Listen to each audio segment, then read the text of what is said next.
Today we are going to be following Blue's clues to figure out the truth behind this children's show. And like all the show theories I've done on this channel, this one is equally as dark and has me rethinking my entire childhood. Hey everyone, what's up? Welcome back to Most Amazing Top 10 and welcome to today's video. I'm your host, Lindsay Ivan, and today I'm bringing you the top 10 scary Blue's Clues theories. So, Blue's Clues, for those of you who have never watched the show, is about a man named Steve and his animated puppy Blue. It follows kind of the same format as Dora, where Steve and Blue enlist in the audience's help to solve problems, and then they'll pause uncomfortably until the audience responds. So let's start off this countdown with the insane asylum. Alright, so Steve, he's a pretty cool dude, you know? He wears that sick green shirt that, he's always wearing. But people theorize that he is actually mentally unstable and is locked inside of an insane asylum. Now, there are a lot of reasons to why people theorize this. So people think that Steve committed some sort of terrible crime that got him locked away, but it also made him regress back to his childhood state. Now, the characters that Steve interacts with are all imaginary, like the talking salt and pepper shaker or the bar of soap, and then yes, we have Blue. So he is just constantly talking to himself and imagining his surroundings. Now, Steve is shown to live inside of a house, but in reality, he only lives in one room in this institution. If you notice, in this room, when he moves room to room, his legs will be moving, but his position that we are viewing him from never changes. Why? Because he isn't actually moving between rooms. He's just staying in one room and imagining that he's in a house. If the insane asylum theory is correct, then this explains why all of his furniture is padded. And the mail time segment? Notice how the mail comes into his room instead of him going outside to get it? It's just like a facility. Now, he does end up going into his backyard at times, but that's just the yard time that he gets at the institution. Moving on, in our 9th spot, we have the paranormal thriller. People have made another attempt to explain how Steve can talk to inanimate objects and cartoon dogs. I mean, I can solve it with just one line, "It's a cartoon," but that's not fun. So people have associated this with the house being haunted. This house is keeping him as a prisoner and forces him to interact with cursed talking objects. This also explains how he is able to move around by jumping through paintings. The paintings are clearly portals. And what homes have portals? Supernatural ones! Coming in at number 8, we have multiple insane Steves. Now, if the previously mentioned theory is correct, then people believe that there are more than just one insane Steve. So, recently the original Steve that we all know has been replaced by another Steve, this time by the name of Josh. In fact, the original Steve has been transferred to another facility because his symptoms were worsening. And then a new man was brought into Steve's room. Now, in Steve's room, people believe that he drew Blue and his other imaginary friends with crayons all over the walls. Therefore, when the new dude came into his room, he was constantly surrounded by these drawings and took on Steve's old persona. Then he started imagining these characters as well. Now, the pattern of this is going to continue on. There are always going to be multiple Steves with the same delusions. In our 7th spot, we have Steve the babysitter. Okay. This theory is actually quite clever. So people theorize that Steve behaves the way that he does because he's just babysitting some kids. So when he is addressing the camera, he is actually talking directly to the kids that he is babysitting. That's why we see him playing a bunch of games and drawing. He's just educating the kids. And in the episodes, you can even hear the children respond to some of the questions that he asked them, further emphasizing that they are there with him. It also explains how Steve was able to afford to go to college when all we see is him at home playing games all day. He was actually just working, racking up the dough. But people then turned this theory darker and said that he is stuck babysitting children for eternity and there's no real escape for him. Or that he was babysitting evil children. So he has to be careful and make sure that he is constantly playing along and doing as the children want.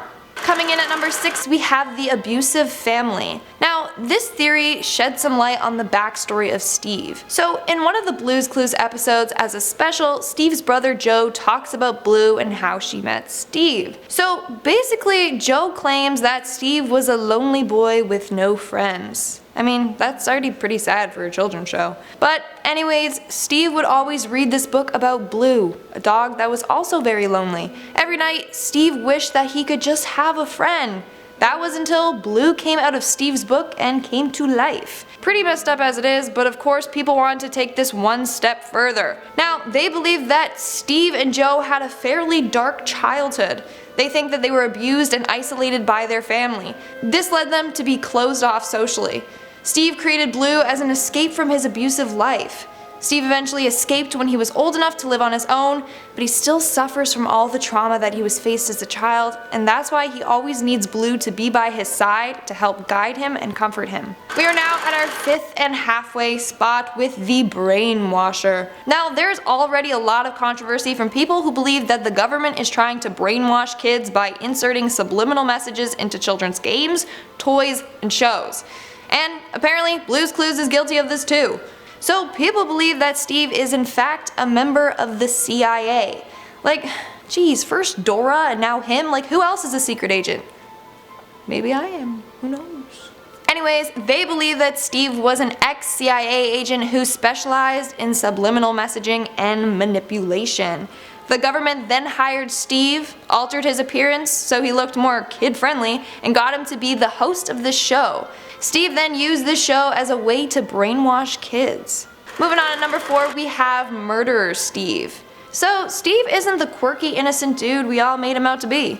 In fact, people believe that his odd and childlike behavior may be a result from him murdering his family. That's right, Steve is a cold-blooded killer. So this theory states that one day Steve just lost his mind and ended up murdering his family. After realizing what he had done, he was consumed with guilt. This led him to regress back to a safe time in his life, his childhood.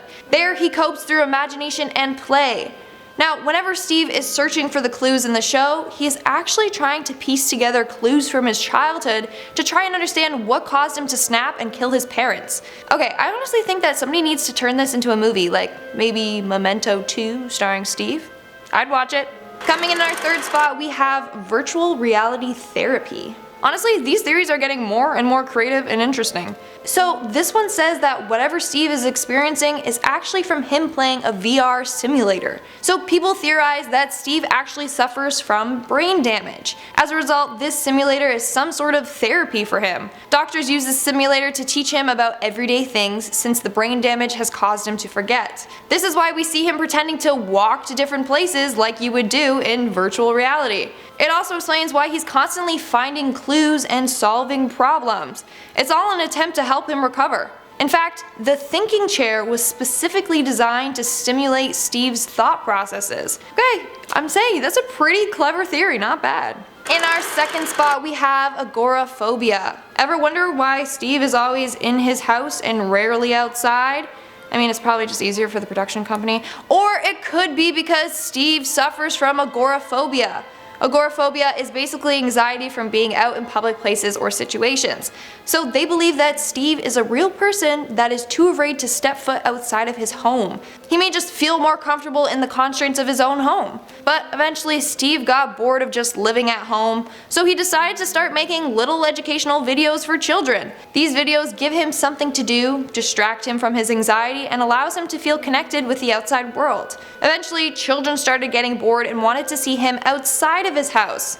That's why in a couple of episodes he is seen in his backyard. But eventually the pressure to go out and do more got to Steve and he ended up just quitting the show. As a result, he was replaced. Steve continues to live his isolated life inside of his home. And in our final spot, we have the drug addict. Poor Steve. Some people think that he's crazy, other people think that he's addicted to drugs. So they use this theory to explain why Steve talks to so many inanimate objects. Well, it's because he is high as a kite on some sort of drug and he's hallucinating. So Steve is just constantly abusing drugs and going on trips. This also explains why his house is so colorful and unusual looking and why there is a pink and blue dog. In fact, seeing vivid colors is a common side effect of some hallucinogens. Also, some of the songs on Blue's Clues are quite questionable, but you see that Steve is right into it and loves them. Another sign that he's just really high. So in reality, Steve is in his house staring at random objects like a bar of soap and just talking to it. Now, people also believe that the children's voices that we occasionally hear are actually Steve's neglected children. He is so addicted to drugs that he can't even care for his children. And lastly, he is so excited every time he gets mail for 2 reasons. A, it might be a welfare check that he plans to spend on more drugs, or B, it contains the drugs itself. And that's it for today's video. Let's move on to our comment shoutout portion. I'll be shouting out comments from my video Top 10 Scary Barbie Theories. Emmy4567 Craft commented, "If this is featured, I will laugh. But true story, I once felt a tug on my pant leg scaring the life out of me. Well, I featured you. Did you laugh? Also, I like your profile pic with the hamster, sunglasses. Pretty funny." Dante commented, "I like your fingernail extensions." Lovely, Lindsay. Okay. I've never heard of anyone say fingernail extensions. That just sounds like gross. But I mean, it's true. That's what they are. But it's weird. Gary Maxion commented, "Maybe she's Barry's from Split and Glass's twin sister." I mean, Barry, Barbie, maybe. I mean, they both have multiple personalities, and your name is Gary, which rhymes with Barry, so are you related to them as well? Alright everyone, that's all I have for you for today. Don't forget to comment something down below for a chance to be featured in my next comment shoutout. And as always, don't forget to give this video a big thumbs up and subscribe to Most Amazing Top 10 for more amazing videos. I've been your host, Lindsay Ivan, and I'll see you when I see you. Hallucinogens. I can hear it. Hello. You're going hallucinogens. You're emphasizing the loo. Emphasizing the, hallucinogens. Today, oh, that sounded weird. Okay. Moving on in our nope. So people theorize that Steve behaves this way. No. So in one of the Blue's Clues episodes,